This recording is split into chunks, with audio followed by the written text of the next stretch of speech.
कक्षा दसम JAC board के सभी छात्र छात्राओं का मेरे YouTube channel your study guide में हार्दिक अभिनंदन है, स्वागत है। तो हम लोग पढ़ रहे हैं एक्सरसाइज 13.1 क्वेश्चन आज हम लोग अध्ययन करेंगे।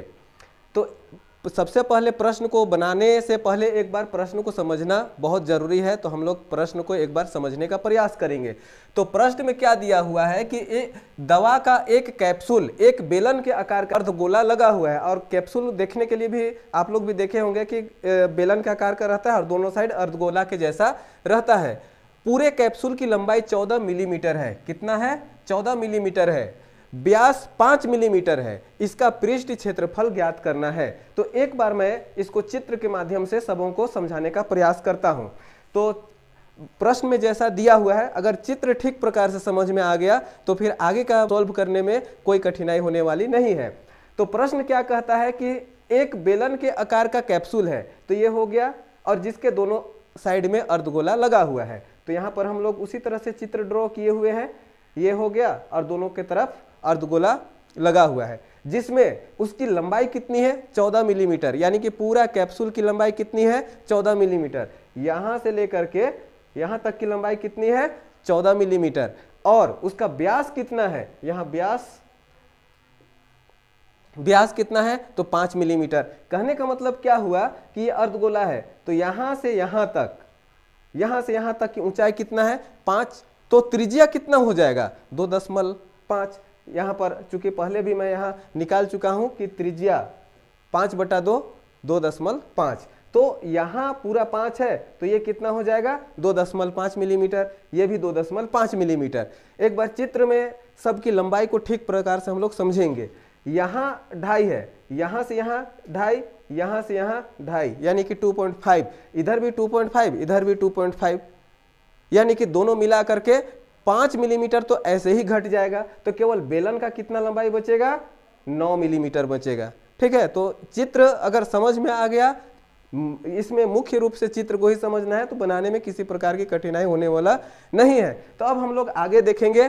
तो यहाँ जो है प्रश्न में जो दिया हुआ है, यहाँ लिख लिए हैं व्यास 5 मिलीमीटर, त्रिज्या 5/2 2.5 कैलकुलेशन करके निकाल लिए हैं, और h यानी कि उसका जो लंबाई है वो 9 मिलीमीटर यहाँ हम लोग निकाल चुके हैं। 14 में 2.5 यानी कि 5 मिलीमीटर घटा देंगे तो क्या बचेगा? 9 मिलीमीटर बचेगा। तो वो भी हम लोग ज्ञात कर लिए। अब कैप्सूल का पृष्ठ क्षेत्रफल निकालना है। तो इसमें दो चीज है, ठीक है। एक तो बेलन है, यहाँ से यहाँ तक हम लोग देख रहे हैं, ये तो बेलन है, और दोनों तरफ क्या है? अर्धगोला बना हुआ है। तो ये बहुत आसान है। हम लोग क्या करेंगे कि बेलन का जो पृष्ठ क्षेत्रफल होगा उसमें दो अर्धगोले का पृष्ठ क्षेत्रफल निकाल करके जोड़ देंगे, तो जो आएगा वही आंसर होगा।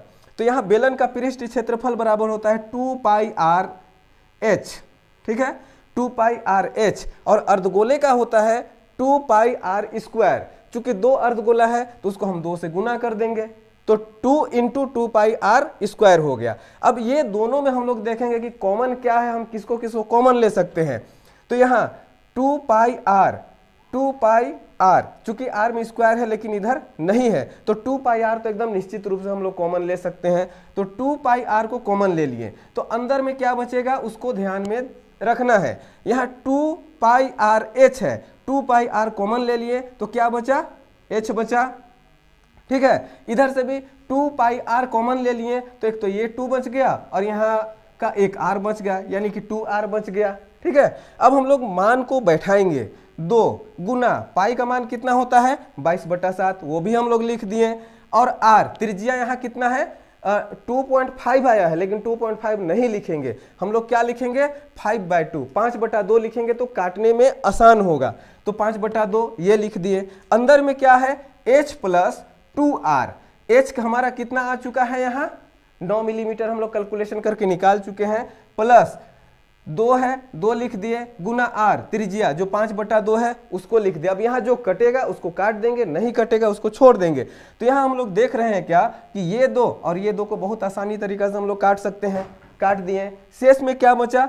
22/7 गुना 5, ये बच गया। अब अंदर में भी हम लोग देखेंगे कि क्या हो रहा है। तो ये 2 और ये 2 कट रहा है, तो 9 + 5 बच गया।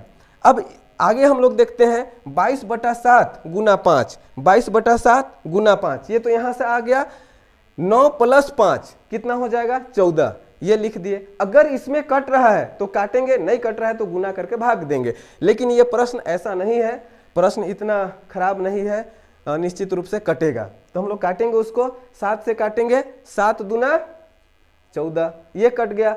अब 22 को 5 से और 2 से गुना करेंगे तो हमारा आंसर कितना आ जाएगा 220 मिलीमीटर। यहाँ पर देखिए 5 दूना 10, 10 आ गया, तो 22 गुना अगर 10 करेंगे तो कितना हो जाएगा 220 मिलीमीटर स्क्वायर। तो ये हमारा क्या हो गया, आंसर हो गया। और यहाँ भी मैं क्या लिखा हूँ, मिलीमीटर स्क्वायर। ठीक है, बहुत से स्टूडेंट्स का यहाँ मिस्टेक्स हो जाता है, इसलिए यहाँ मिस्टेक करने की आवश्यकता नहीं है। अगर क्षेत्रफल ज्ञात करने के लिए दिया हुआ है तो वहाँ पर क्या लिखेंगे हम लोग, स्क्वायर लिखेंगे।